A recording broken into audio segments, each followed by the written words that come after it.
In section 34 of Counsels and Maxims, Schopenhauer gives us an account of why it is that intelligence is met with derision and shunning in the social sphere, and why, for a similar reason, people of low intelligence tend to be very socially successful.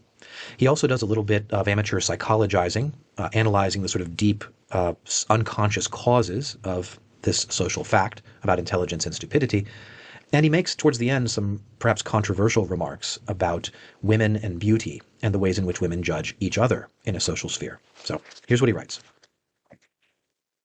A man must be still a greenhorn in the ways of the world if he imagines that he can make himself popular in society by exhibiting intelligence and discernment. With the immense majority of people, such qualities excite hatred and resentment, which are rendered all the harder to bear by the fact that people are obliged to suppress, even from themselves, the real reason of their anger. What actually takes place is this. A man feels and perceives that the person with whom he is conversing is intellectually very much his superior. He thereupon secretly and half unconsciously concludes that his interlocutor must form a proportionately low and limited estimate of his abilities. That is a method of reasoning, an enthymeme, which rouses the bitterest feelings of sullen and rancorous hatred. Schopenhauer's footnote. Compare World as Will and Representation, Book 2, page 256, where I quote from Dr. Johnson and from Merck, the friend of Goethe's youth. The former says, "There is nothing by which a man exasperates most people more than by displaying a superior ability of brilliancy in conversation. They seem pleased at the time, but their envy makes them curse him at their hearts." Reference Boswell's Life of Johnson, 74. So I'll pause there at the end of Schopenhauer's footnote. He's given us here an account of why it is that intelligent people, he says, are unpopular. It is because, half unconsciously, people recognize the distance between them and assume that just as they can see the superiority, the other person is conscious and mindful of their inferiority, and they're unable to admit this to themselves. They feel a kind of resentment thereby, a sullen and rancorous hatred at this, we might borrow a term from Nietzsche called this pathos of distance between them. This is a kind of subterranean, unconscious driver of hatred and rancor that the inferior feel for the superior. So very Nietzschean themes coming out here. Schopenhauer continues. And so Gracian is quite right in saying that the only way to win affection from people is to show the most animal-like simplicity of demeanor. Para ser bien quisto, el único medio vestirse la piel de las más simple de los brutos. In Spanish, in order to be well-liked, the only way is to wear the skin of the simplest of animals, simplest of beasts. The translator's note notes that this is a reference to Baltasar Gracian, an early 17th century Spanish prose writer whose work Schopenhauer had translated into German. He's very highly thought of for a kind of worldly philosophy, rather like this one, Observations about Life. Back to Schopenhauer's text. To show your intelligence and discernment is only an indirect way of reproaching other people for being dull and incapable. Okay, that is to say, your intelligence will be received by people as an insult. They will think that you are, offending them by your very existence. By being intelligent in their presence, you're calling to their attention the fact that they are inferior in this regard. And this is an indirect reproach. This is a sort of standing insult that every stupid person feels in the presence of every intelligent person, so to speak. Schopenhauer, now.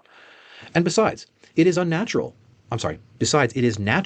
for a vulgar man to be violently agitated by the sight of opposition in any form. And in this case, envy comes in as the secret cause of his hostility. For it is a matter of daily observation that people take the greatest pleasure in that which satisfies their vanity. And vanity cannot be satisfied without comparison with others. I might note here in passing that it might be the superior person, because of his estimation of his own value, who is least subject to envy and therefore least needs to compare himself to others. I don't know if Schopenhauer says that later on, but perhaps that's an idea that he'll pursue. Now, there is nothing of which a man is prouder than of intellectual ability, for it is this that gives him his commanding place in the animal world. It is an exceedingly rash thing to let anyone see that you are decidedly superior to him in this respect, and to let other people see it too, because he will then thirst for vengeance, and generally look about for an opportunity of taking it by means of insult, because this is to pass from the sphere of intellect to that of will, and there all are on equal footing, as regards the feeling of hostility. So a bit more psychology from Schopenhauer, an interesting observation that the reason that people turn to insult is because insults bring the dispute, the conflict, into the realm of will, where they have at least a fighting chance of being your equal, where they feel inferior in the realm of the intellect. So a sort of a turn to violence away from reason, social violence, violence in words, because then it's a contest of wills and not of minds. So back to Schopenhauer now. Hence, while rank and riches may always reckon upon deferential treatment in society, that is something which intellectual ability can never expect. To be ignored is the greatest favor shown to it, and if people notice it at all, it is because they regard it as a piece of impertinence, or else as something to which its possessor has no legitimate right, and upon which he dares to pride himself. And in retaliation and revenge for his conduct, people secretly try and humiliate him in some other way. And if they wait to do this, it is only for a fitting opportunity. Okay. Again, a lot packed into a single passage of Schopenhauer. Right? Rank and riches are socially respectable, but intellectual ability is not, for the reasons previously given. The best you can hope for is that your intellectual superiority will be ignored in a social setting.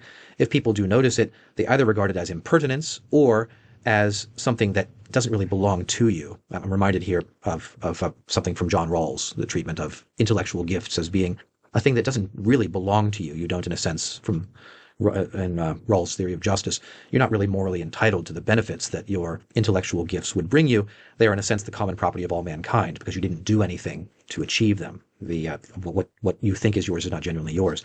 I don't think that Schopenhauer would have much use for Rawls in that respect. Back to the text. A man may be as humble as possible in his demeanor, and yet hardly ever get people to overlook his crime in standing intellectually above them.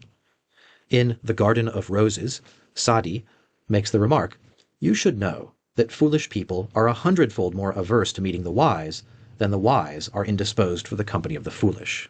Okay, there's something, being around the wise makes the foolish deeply angry in ways that perhaps they're not fully aware of themselves. On the other hand, it is a real recommendation to be stupid. For just as warmth is agreeable to the body, so it does the mind good to feel its superiority, and a man will seek company likely to give him this feeling, as instinctively as he will approach the fireplace or walk in the sun if he wants to get warm. Okay, we might adapt the old joke about if you want to look thinner, stand around with fat people who are fatter than yourself. Something similar here, right? If you want to enjoy your feeling of superiority, you associate with people who are your intellectual inferiors. Certainly not the opposite way. You don't try to be around constantly people who are intellectually superior to you. Schopenhauer saying, again, this is just the work of pure instinct, as people approaching warmth when they're cold, approaching the fire when they're cold. This is the way that society works. Back to the text. But this means that he will be disliked on account of his superiority. And if a man is to be liked, he must really be inferior in point of intellect. And the same thing holds good of a woman in point of beauty. To give proof of real and unfeigned inferiority to some of the people you meet, that is a very difficult business indeed. And we might say, following W.C. Fields, right, if you can fake that, you've got it made. Consider how kindly and heartily a girl who is passably pretty will welcome one who is downright ugly. Physical advantages are not thought of so much in the case of man, though I suppose you would rather a little man sat next to you than one who was bigger than yourself. Okay, I won't enter into the height discourse regarding the dating market, but I'll just say, there it is. Schopenhauer said it. This is why, amongst men, it is the dull and ignorant, and amongst women, the ugly, who are always popular and in request. It is likely to be said of such people that they are extremely good-natured, because everyone wants to find a pretext for caring about them, a pretext which will blind both himself and other people to the real reason why he likes them. Again, there's a lot of psychologizing going on here, looking at the forces, the sort of sub-rational forces that are driving social acceptance and social harmony. This is also why mental superiority of any sort always tends to isolate its possessor. People run away from him out of pure hatred and say all manner of bad things about him by way of justifying their action.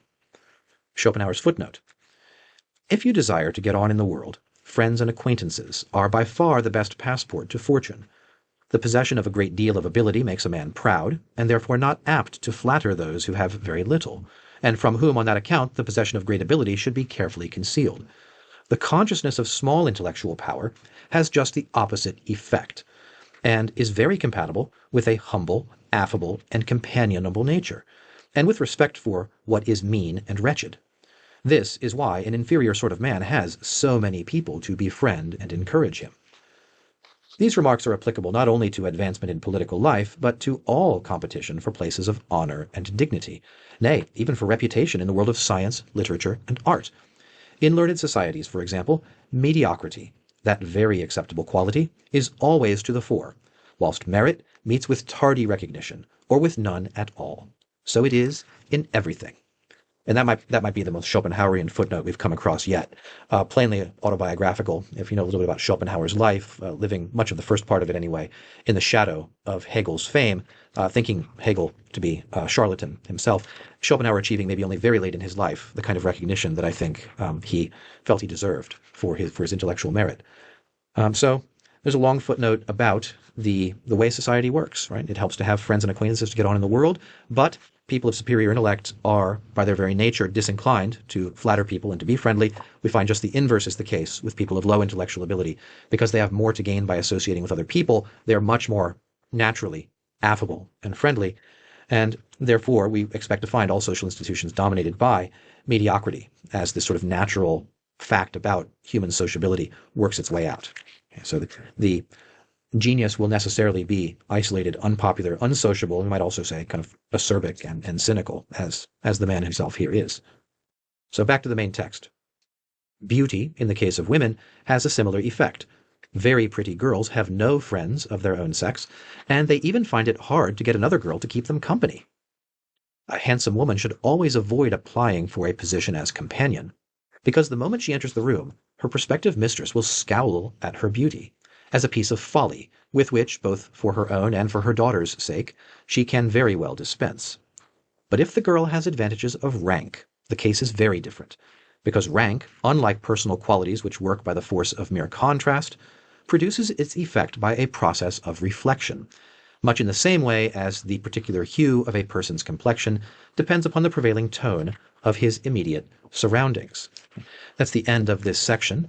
Schopenhauer here, last remark about beauty. Beauty in the case of women has an effect. Beautiful girls are shunned by other women. Why? Because everybody naturally seeks somebody inferior to them in this crucial quality, whether it's intellect or beauty. And so women will shun a prettier woman, he says. But interestingly, not the case necessarily if she is a woman of rank. Why is this? Because reputation, we might say fame or nobility, rather than operating by contrast, where if we're seeing a pretty girl next to a prettier girl, we think we are drawn more to the superior one. Here, rank is a quality that he says kind of has a sort of reflective glow. So that to be around a famous person, we might say in our time, is to acquire a certain kind of social benefit from being near them. Whereas to be around a prettier person or a more intellectual person is to suffer by the comparison. So that's the end of section 34 of Counsels and Maxims, Schopenhauer's continued practical advice about how to conduct yourself in the world, especially if you are a person of moral and intellectual superior quality. We'll take a look at section 35 in the next video. Thanks for watching today.